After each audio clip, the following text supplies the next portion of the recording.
to find the One Piece Cafe in Los Angeles, California. I woke up at the crack of dawn, getting on the train by 5:30 a.m. to make my way to Little Tokyo Station.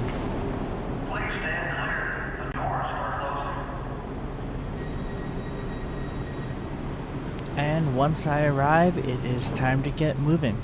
It is up a quick flight of stairs,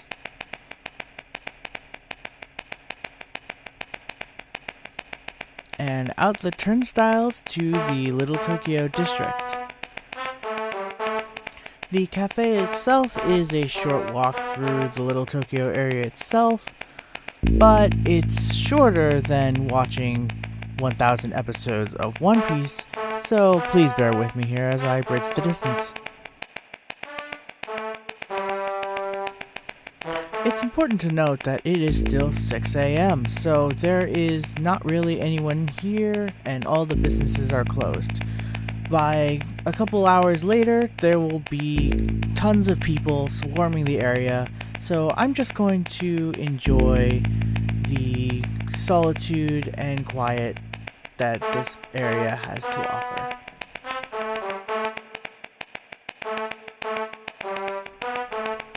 Crossing the street and turning the corner should get us to the cafe pretty shortly. And seeing as there's not that many people around at all, being one of the first people in line should be a cakewalk. Cake.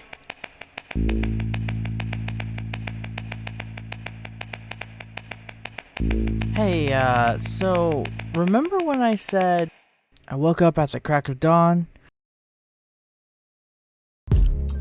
Apparently that wasn't enough, because as early as I thought I was when I arrived, there was already close to, but not quite 100 people staking out in line for what I can only assume was the entire night leading up to this moment. I am currently counting them as we speak. I suppose if you dedicate hundreds of hours to the Straw Hat's journey, what's a few more to be able to experience a grand opening like this one? Being a One Piece fan is certainly not for the faint of heart in more ways than one. There's still a couple hours until the cafe itself even opens, so once I secure my spot in line, I'm reminded that I sometimes have the appetite of Monkey D. Luffy. So I stopped by Yamazaki in Little Tokyo itself to grab a delicious currymon. And shortly after, the cafe staff was gracious enough to give everyone in line that needed it some refreshing water and some granola bars. Way to keep us covered. Also, not to brag, but I got to stand next to Tony Chopper plush. What a celebrity. 9 o'clock for my reference. By 9 a.m. the sun is shining and more people are starting to show up. There's still a couple of hours before the cafe itself opens, but ABC 7 certainly felt like that was enough time to start getting some coverage. I wonder if I'm on TV. We also got these vouchers for a bit of swag, yay! What time is it now? 10:05. And by 10, it was 1 hour to the cafe's opening, so I decided to take a quick walk around, see how far the line has gone since the last time I checked. Already a surprisingly impressive turnout, considering that 1, this is not only the first One Piece cafe in the West Coast that goes to the Las Vegas location, but 2, the cafe has already had a soft opening for a few weeks now, and that was practically walk-in at times. Do they know that? Perhaps it was the social media post guaranteeing free merch to the first 100 people, and even more to the first 10 people, but this far in line, the ship has practically sailed faster than the Going Merry. Gotta take a moment to commend the staff because they were constantly running around, making sure that everyone had water for the entire duration of the morning. A very straw hat thing to do, might I add. It seems like I'm not the only one recording this grand line, witnessing it stretch like a gum gun pistol as the clock ticks closer to the festivities.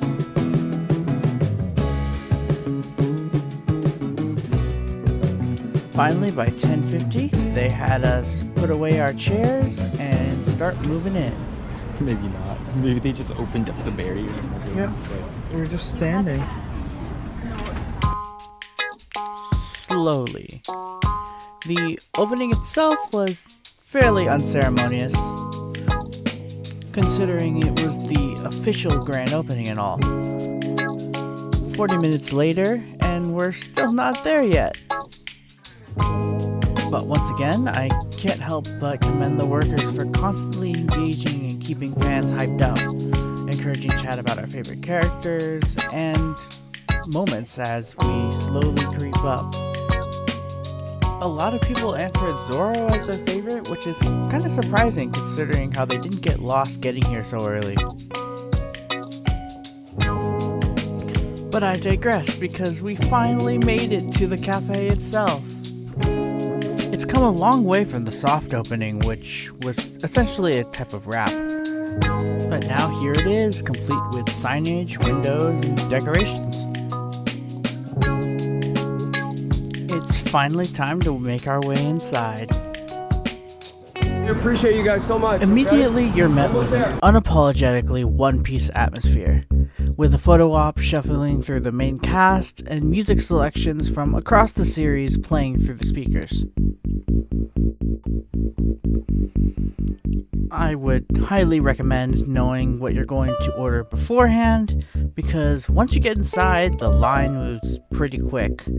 So why stress about what decisions you're going to make when you just want to bask in the vibe first and foremost? And what a menu it is! I did order a few things, but there were several options ranging from burgers to fried rice to a variety of drink options, all named after the series' characters. There was also merchandise of various kinds readily available for all your seafaring collector needs. In all honesty though, I didn't have nearly enough berries to pay for everything on display. Still, it's really cool to see such high quality goods up close and personal.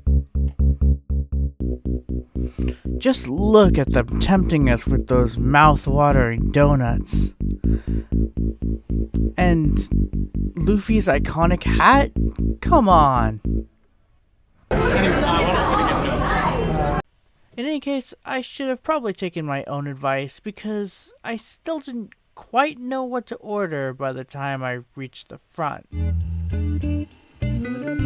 So, after a little bit of checking the menu, I did successfully manage to order a couple things to try out. I will get to that soon, I promise.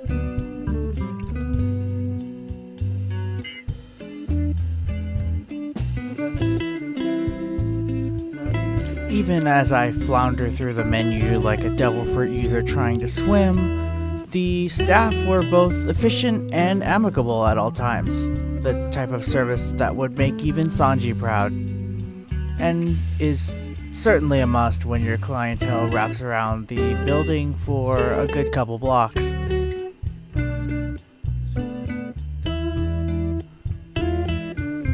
After ordering, we exchanged our vouchers for being one of the first 100 people in line, and ended up getting ourselves a complimentary cafe tote bag. And so now, with the ordering squared away, and the obligatory question of who are your favorite characters? Zoro.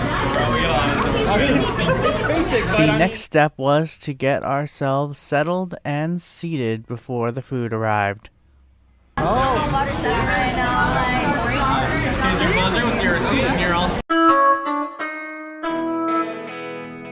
While there were a couple tables with seating for a small crew, I instead decided to secure a small nook in the corner of the cafe.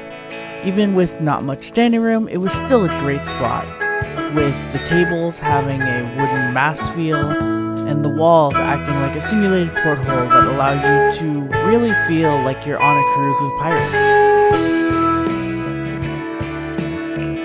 We were given a small buzzer as we waited for our food, which by the time it showed up, we had to kind of finagle a bit to even get it onto the table. But once we got it, it did not disappoint. Both photogenic and delicious. Here are some of the items that I decided to dig into. I first tried Brooke's chicken katsu curry, which could be best described as That's crispy. with a sizable amount of rice and a little bit of a kick to it. As far as katsu and curry goes, both were spot on. Next we have the sando, officially themed after Sanji, and also features katsu as its main ingredient. Apparently I have a biased preference, but I can't deny that it was also insanely good. The katsu and the bread were both deliciously crispy, and the fries were fresh and well prepared. If you're gonna get yours with spicy sauce though, be prepared for it to get a little messy. For dessert, I got the Gum Drum Donut, which is as delicious as it is photogenic.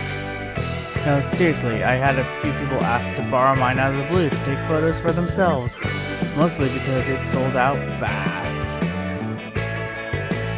Finally, I got Zoro's Matcha Horchata and Robin's Flower Power Refresher, because standing in the LA heat is just tempting to treat yourself. With style, taste, and theming that will leave you like this, and one of the coolest themed bathrooms that I have ever seen, I can confidently say that this experience, much like One Piece itself and the mediums it touches, sets a very high bar for collab cafes in general.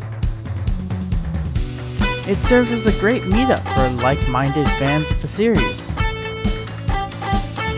Wearing the memorabilia, bringing your plushies, or even full-on cosplaying as the characters is not only recommended but encouraged. But it's also a delectable experience in itself, even if you've never watched a single episode. In fact, it's perfect for those that have never watched an episode. Now's your chance to finally convince your friends and family using a good meal as leverage. You know Nami would do it, so can you. And that was my visit to the One Piece Cafe, a bustling cafe in the equally bustling district of Little Tokyo.